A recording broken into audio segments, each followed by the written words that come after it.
केशवाय नमः। ॐ नारायणाय नमः।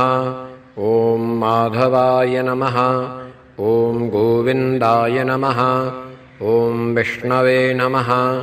ॐ मधुसूदनाय नमः।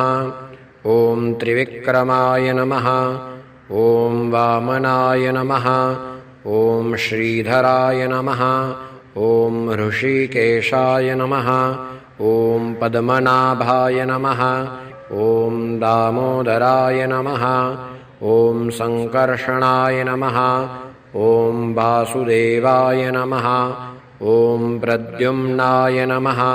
ॐ अनिरुद्धाय नमः।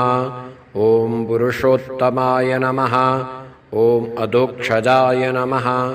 ॐ नारसिंहाय नमः। ॐ अच्युताय नमः। ॐ जनार्दनाय नमः।